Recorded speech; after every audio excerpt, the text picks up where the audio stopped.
Our programs offer many languages. Please visit suprememastertv.com/schedule. Nos programmes offrent plusieurs langues. Veuillez visiter suprememastertv.com/schedule. Nuestros programas ofrecen varios idiomas. Visite suprememastertv.com/schedule. Наши программы предлагают много языков. Пожалуйста, посмотрите suprememastertv.com/schedule. It is about, being future ready, meaning the climate is changing, things are getting more difficult, and we all have this responsibility to bring down our footprint. And so we try to personalize the problems and the solutions here, by getting everybody involved. Innovative ways to create smart, sustainable cities. Part 2 of 2. Continue watching to find out more.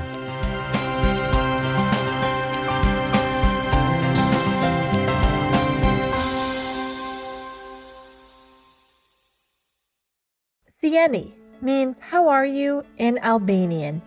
I'm Adrola. The people of Albania wish that your lives are filled with contentment and gratitude. May you be ever protected by heaven.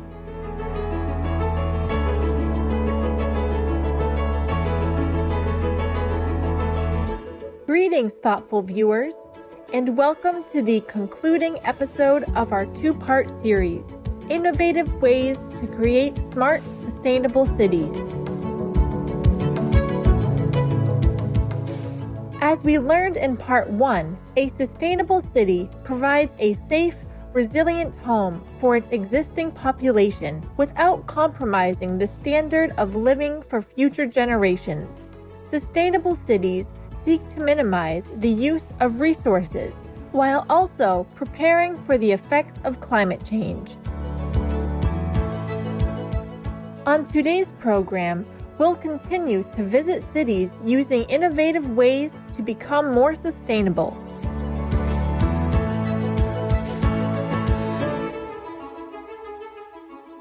Copenhagen, Denmark, widely considered one of the world's greenest cities, plans to be the planet's first carbon-neutral capital city by 2025. One of the main ways Copenhagen has become greener is by encouraging its citizens to use bicycles instead of cars. Over the past decade, Copenhagen has invested more than $115 million in bicycle infrastructure, including on-street cycling lanes, dedicated bicycle boulevards, and even bike and pedestrian-only bridges. In addition, vehicle ownership is discouraged in Denmark through heavy taxes on gasoline and new vehicle purchases. As a result of these measures, less than 30% of households in Copenhagen own cars, and almost half of the population commutes to work each day by bicycle. To reduce its carbon footprint even further, the city is converting its bus fleet and harbor ferries to electric power. The first electric buses are scheduled to be operational in June 2021. Copenhagen is also a leader in waste management. Less than 2% of the city's waste goes to landfills. The rest is either recycled or converted into energy at an ultra-modern waste energy power plant called Copenhill. Here, 440,000 tons of waste per year are converted into sufficient clean energy to heat 72,000 homes. And to make the plant more attractive and useful, a ski slope was also installed on the roof for city residents to enjoy. Speaking of waste management, Ljubljana, the capital of Slovenia, is the first European capital city to commit to a goal of zero waste. In Ljubljana, garbage, including paper, glass, and packing materials, is separated into different bins to be recycled at the city's state-of-the-art waste management plant.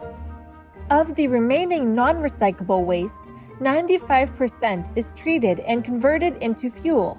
In addition, the city collects biodegradable food waste door to door and converts it into compost. Zero waste stores are also becoming popular. And finally, the city's waste management company, Volkasnaga, operates zero-waste vending machines that sell organic shampoos, vinegar, cooking oil, and cleaning products to customers who bring their own reusable containers.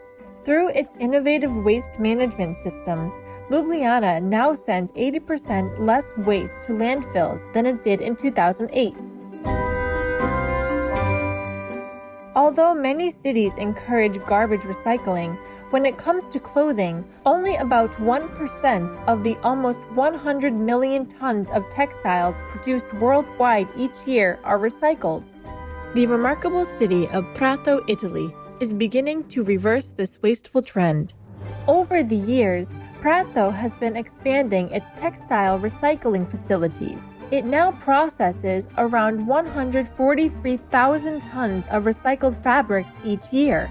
Used fabrics are sorted by color, processed into their original fibers, and then manufactured into new items.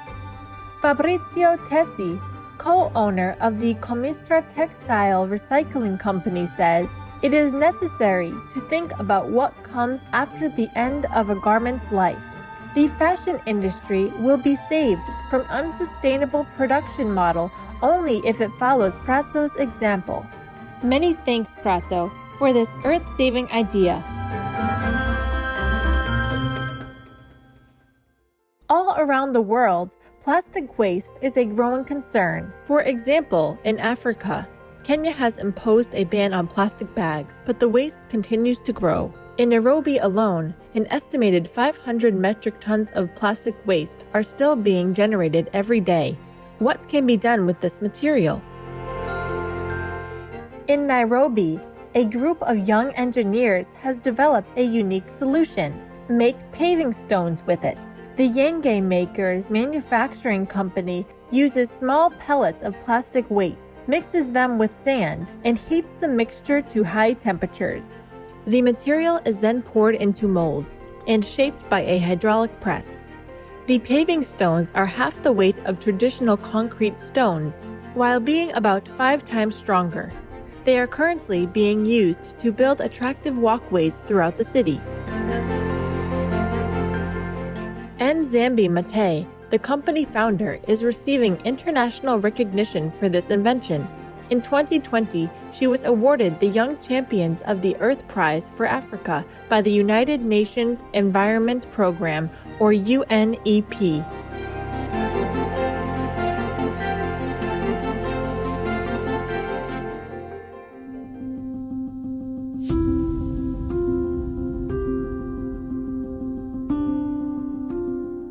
Many urban areas are using technology to solve day-to-day problems while also saving precious resources.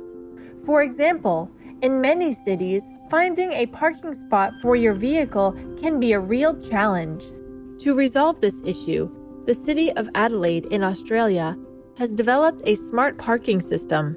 The Park Adelaide smartphone app provides users with real-time information about available parking spots. This helps a driver navigate to a space, enables the user to pay for parking, and also sends an alert when the parking session is about to expire. Now that's friendly parking, City of Adelaide.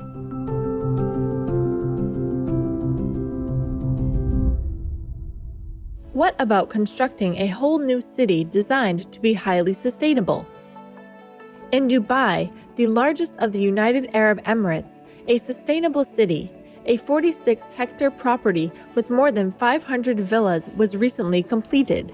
So this is the sustainable city, and our goal is to have a net zero energy development. In Dubai, water is an extremely scarce resource.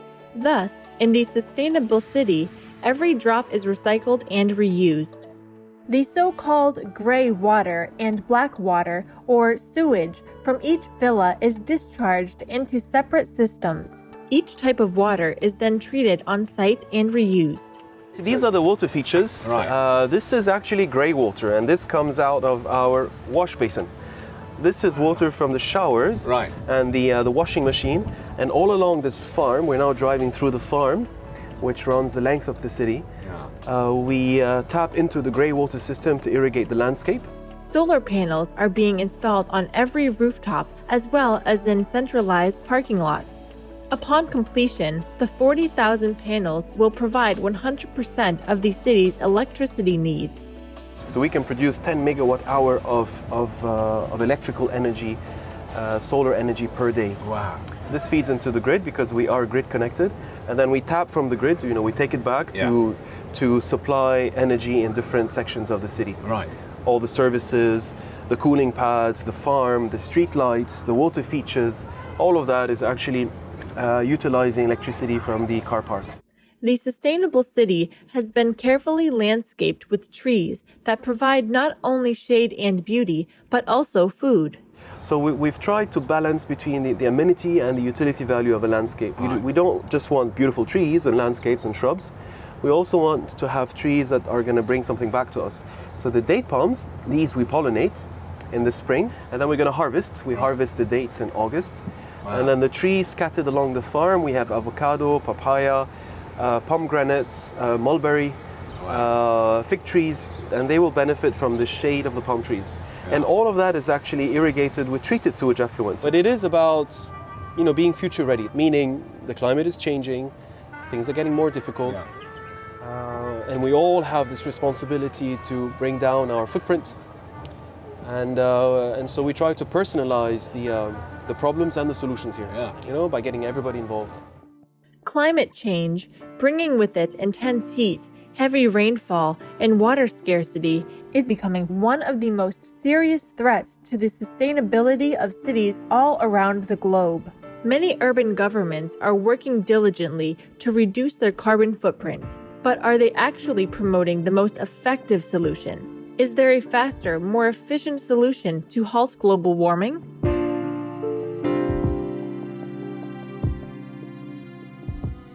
In 2019, a United Nations report stated that raising livestock is the primary cause of climate change and recommended a global shift to the plant-based lifestyle.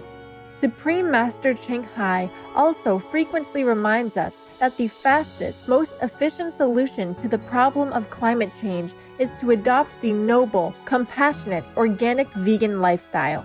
The carbon reduction is immense by just being vegan. We don't even need to cut down on cars and transportation yet. Just being vegan, having animal-free diet, we will cut a huge amount of carbon dioxide to stop the global warming. For example, in just 1 year, if a person is having a meat-based diet, he would produce the carbon equivalent of driving a car almost 5,000 kilometers. And if that person adopts a vegan diet, meaning absolutely no animal products, either used or eaten, then the equivalent is reduced to just 629 kilometers, which is 87% less than that of a meat-based diet. And best still, for an organic vegan diet, the most sustainable choice for our planet, that would be the equivalent of 281 kilometers. That is a 94% reduction in carbon emissions if the person takes the organic vegan diet. Loving viewers, thank you for your company today. Please stay tuned to Supreme Master Television for Sea Life Trust, Safeguarding Marine Life and Habitats, Part 3 of 3 right after Noteworthy News. May you be sheltered by the love of the divine as you continue to seek spiritual upliftment. Our programs offer many languages. Please visit suprememastertv.com/schedule and suprememastertv.com/GG.